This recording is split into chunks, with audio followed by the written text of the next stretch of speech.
Welcome to the Anunnaki world. As in the first instance, there had to be something special about the chosen place. We may read in Genesis 22 verse 4 that, "On the third day Abraham lifted his eyes and saw the place from a distance." From a distance. The area was rich with barren mounts, from nearby, and certainly from a distance, they all looked alike. Yet Abraham recognized the particular mount from a distance. There had to be something there that distinguished it from all the other mounts. And when the ordeal was over, he gave the place a long-remembered name, the mount where Yahweh is seen.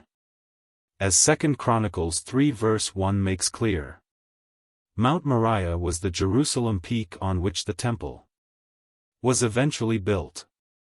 From the time Jerusalem became a city, it encompassed 3 mounts, listed from the northeast to the southwest. They have been Mount Zophim, Mount of Observers, called Mount Scopus in English, Mount Moriah, Mount of Directing, Mount of Pointing Out in the center, and Mount Zion, Mount of the Signal. These are designations of functions that bring to mind the function names of the beacon cities of the Anunnaki, marking out Nippur, and the landing path when the spaceport had been in Mesopotamia. Jewish tradition relate that Abraham recognized Mount Moriah from a distance because he saw upon it a pillar of fire reaching from the earth to heaven, and a heavy cloud in which the glory of God was visible. This language is almost identical to the biblical description of the presence of the Lord upon Mount Sinai during the Exodus. But Zecharia Sitchin believed Abraham distinguished it from all others there because of the big platform upon it. A platform which, though smaller than at Baalbek's landing place, was also part of the space facilities of the Anunnaki. Sitchin suggested Jerusalem, before it became Jerusalem, was the post-diluvial mission control center. And, as at Baalbek, that platform, too, still exists. The fulfillment of his mission was marked by a formal celebration, including a priestly blessing of Abraham, with the ceremonial bread and wine, at a site, the only site in Canaan, directly connected to the presence of the Elohim. The second diversion was meant to test Abraham's qualifications for a chosen status after the destruction of the spaceport and the resulting dismantling of the accoutrements of Mission Control Center, and to renew there the covenant in the presence of Abraham's successor Isaac. Biblical data and references, age-old traditions, and archaeological evidence have left no doubt that the temple that Solomon built, the first temple, stood upon the great stone platform that still crowns Mount Moriah, also known as the Holy Mount, Mount of the Lord, or the Temple Mount. Given the dimensions of the temple and the size of the platform, there is general agreement where the temple stood, and that the Ark of the Covenant within the Holy of Holies was emplaced upon a rock outcropping, a sacred rock, which according to unwavering traditions, was the rock upon which Abraham was about to sacrifice Isaac. The rock has been called in Jewish scriptures even Shediyah, foundation stone, for it was from that stone that the whole world was woven. The prophet Ezekiel 38 verse 12 identified it as the navel of the earth. The tradition was so entrenched that Christian artists in the Middle Ages depicted the place as the navel of the earth, and continued to do so even after the discovery of America. The temple that Solomon built, the first temple, was destroyed by the Babylonian king Nebuchadnezzar in 576 BC, and was rebuilt by Jewish exiles returning from Babylon 70 years later. That rebuilt temple, known as the Second Temple, was later substantially enhanced and aggrandized by the Judean king Herod, during his reign from 36 to 4 BC. But the Second Temple, in all its phases, adhered to the original layout, location, and the situating of the Holy of Holies upon the sacred rock. And when the Muslims captured Jerusalem in the 7th century AD, they claimed that it was from that sacred rock that Muhammad ascended heavenward for a nighttime visit. And they enshrined the place by building the dome of the rock to shelter and magnify it. Geological. The rock is an outcropping of the underlying natural rock, protruding above the level of the stone platform. Some 5 or 6 feet, the face is not even. But it is a most unusual outcropping, in more than one way. Its visible face has been cut and shaped with an impressive degree of precision, to form rectangular, elongated, horizontal and vertical receptacles, and niches of varying depths and sizes. These artificial niches and receptacles had to have some purpose known to whoever had made those incisions in the rock. What has been only surmised since long ago has been confirmed by recent researchers. The Ark of the Covenant and the walls of the Holy of Holies had been emplaced where the long straight cut and other niches in the face of the rock were made. The implication of those findings is that the cuts and niches in the face of the rock date back at least to the time of the First Temple. There is, however, no mention whatsoever in the relevant passages in the Bible of any such cutting by Solomon. Indeed, it would have been impossible because of the strict prohibition against the use of metal axes and other tools on the mount. The enigma of the sacred rock and what had stood on top of it is magnified by the mystery of what might have stood under it. For the rock is not a simple outcropping. It is hollow. In fact, given permission, one can descend a flight of stairs built by the Muslim authorities, and end up in a cave-like cavern, the rocky roof of which is the protruding upper part of the sacred rock. This cavern, whether natural or not is uncertain, also features deep niches and receptacles, both in the rocky walls. And, as could be seen before, the floor was covered with prayer rugs, also in the floor. At one place there is what looks like an opening into a dark tunnel. But what it is and where it leads is a well-kept Muslim secret. 19th-century travelers have stated that this cavern is not the last subsurface cavity associated with the sacred rock. They stated that there is yet another, lower cavity beneath it. Israeli researchers, fanatically barred from the area, have determined, with the aid of soil-penetrating radar and sonar technology, that there is indeed another major cavity under the sacred rock. These mysterious cavities have given rise to speculation, not only regarding possible temple treasures, or temple records that might have been hidden there when the first temple, and then the second temple, were about to be overrun and destroyed. There is even speculation that the Ark of the Covenant, which the Bible ceased to mention after the Egyptian pharaoh Shishak ransacked, but did not destroy, the temple circa 950 BC, might have been hidden there. That, for the time being, must remain just speculation. What is certain, though, is that the biblical prophets and the psalmist referred to this sacred rock when they had used the term Rock of Israel as a euphemism for Yahweh. And the prophet Isaiah 30 verse 29, speaking of the future time of universal redemption on the day of the Lord, prophesied that the nations of the earth shall come to Jerusalem to praise the Lord on the Mount of Yahweh, at the Rock of Israel.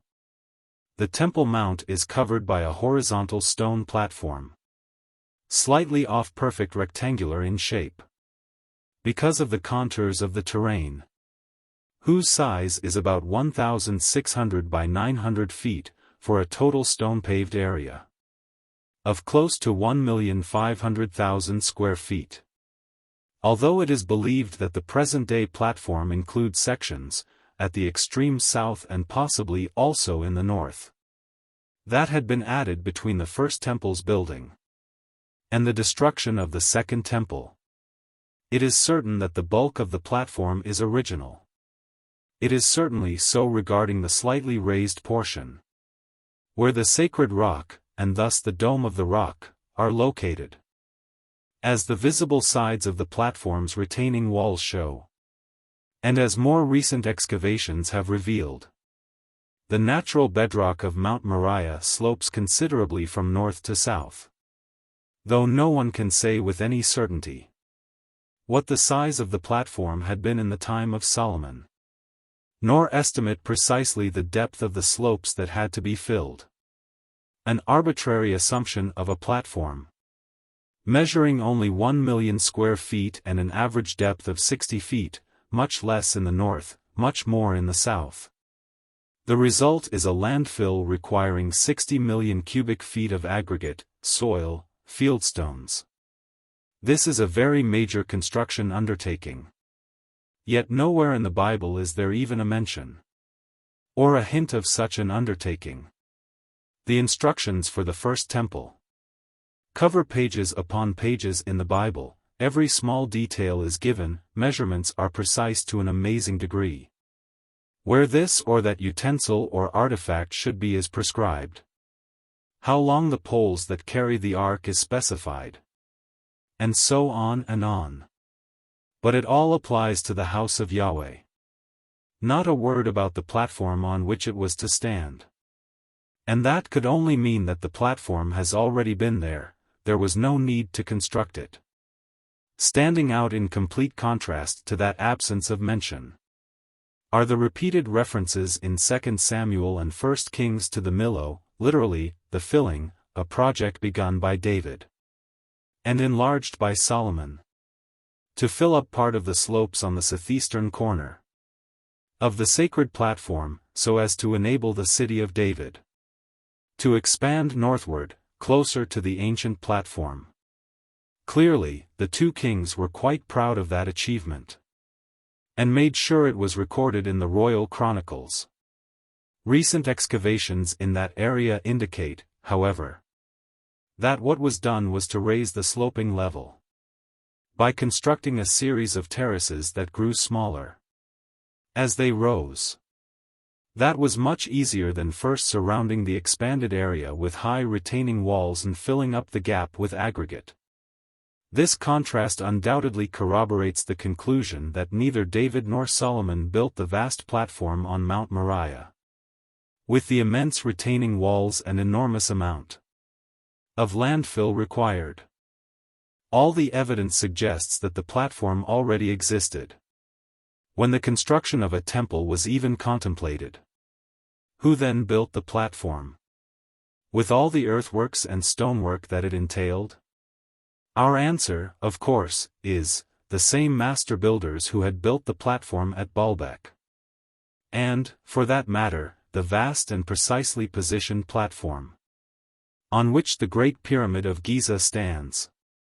The great platform that covers the Temple Mount is surrounded by walls that serve both as retaining walls and as fortifications.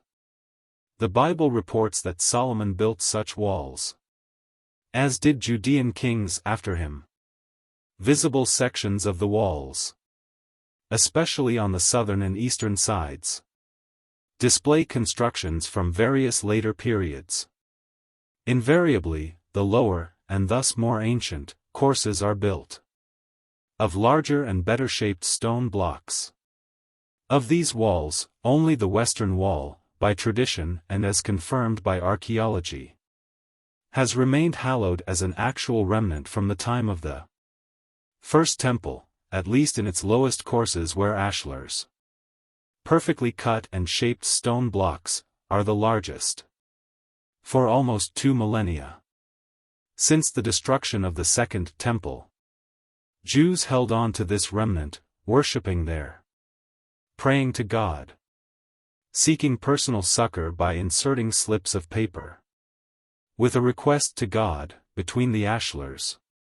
bewailing the temple's destruction and the Jewish people's dispersion, so much so that, in time, the Crusaders, and other conquerors of Jerusalem, nicknamed the Western Wall the Wailing Wall.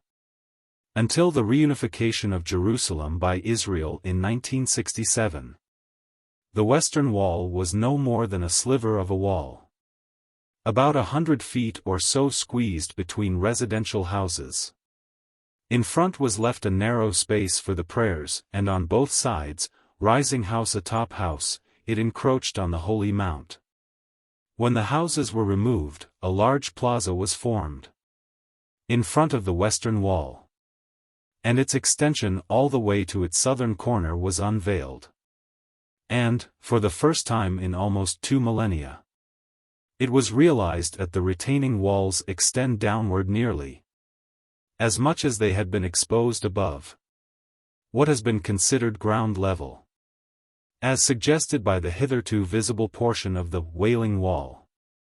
The lower courses were larger, better shaped, and of course much older, beckoning with mystery and with a promise of ancient secrets, was the extension of the Western Wall to the north. Their captain Charles Wilson explored in the 1860s an archway, which still bears his name, that led northward to a tunnel-like passage and westward to a series of arched chambers and vaults. The removal of the encroaching dwellings revealed that the current street level lay atop several lower, now subterranean, levels of ancient structures. That included more passages and archways. How far down and how far north did all that extend? That was a puzzle that Israeli archaeologists finally began to tackle. In the end, what they discovered was mind-boggling. Using data from the Bible, from the Book of Maccabees, and from the writings of the Jewish Roman historian Josephus, and taking into account even a medieval legend that King David knew of a way to ascend the mount from the west, Israeli archaeologists concluded that Wilson's Arch was the entranceway to what must have been, in earlier times, an open-air street that ran along the Western Wall, and that the wall itself extended northward by hundreds of feet. The laborious clearing of the rubble, confirming those assumptions, led to the opening in 1996 of the archaeological tunnel. An event that made headlines for more than one reason. Extending for about 1,600 feet from its start at Wilson's Arch to its exit on Via Dolorosa, where Jesus walked carrying the cross. The Western Wall tunnel uncovered, and passes through remains of streets, water tunnels, water pools, archways, structures, and marketplaces from Byzantine, Roman, Herodian, Hasmonean, and biblical times. The thrilling and eerie experience of walking through the tunnel, deep below ground level, is like being transported in a time machine, backward into the past with every step. All along the visitor can see, and touch, the actual parts of the western retaining wall from the earliest times. Courses that have been hidden for millennia have been exposed. In the northernmost section of the tunnel, the natural bedrock that slopes upward, comes into view. But the greatest surprise, for the visitor as well as for the archaeologists, lies in the more southerly section of the uncovered wall. There, at the ancient street level, but not yet the lowest bottom course, there had been emplaced massive stone blocks, and on top of them 4 colossal blocks each weighing hundreds of tons. In that portion of the Western Wall, a 120-foot section is made up of stone blocks that are an extraordinary 11 feet high, about double even the unusually large blocks that form the course below. Only 4 stone blocks make up the section. One of them is a colossal 42 feet long, another is 40 feet long, and a third over 25 feet long.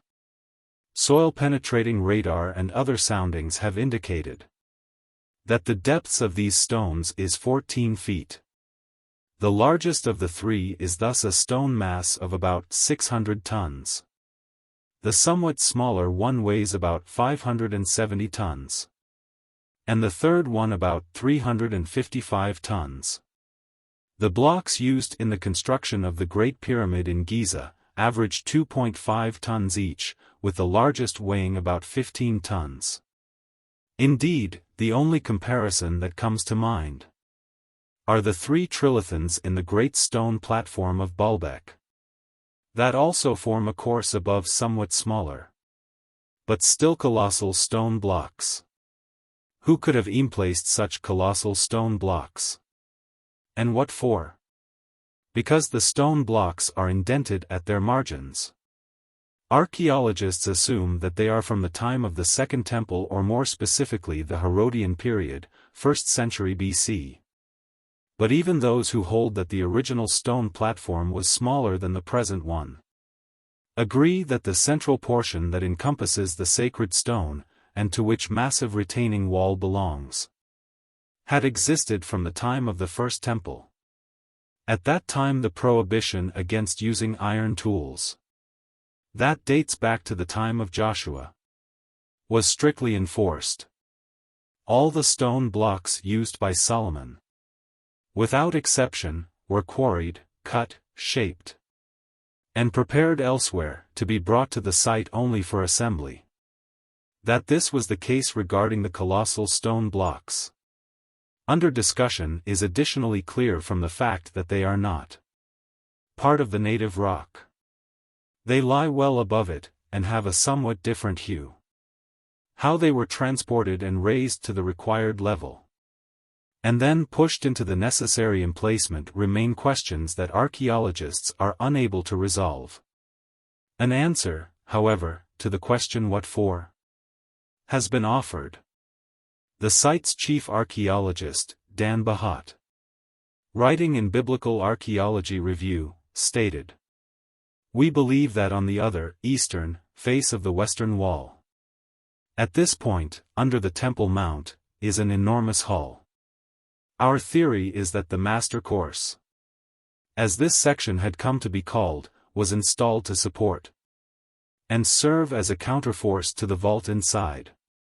The section with the enormous stone blocks lies only slightly to the south of the location of the sacred stone.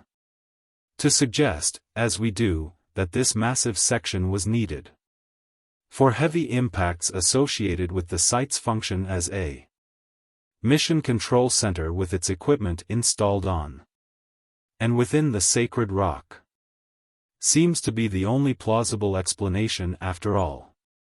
To continue following this and other Anunnaki controversies, come to Anunnaki World. Subscribe to the channel, like, comment and share to expand the Anunnaki world and be part of it.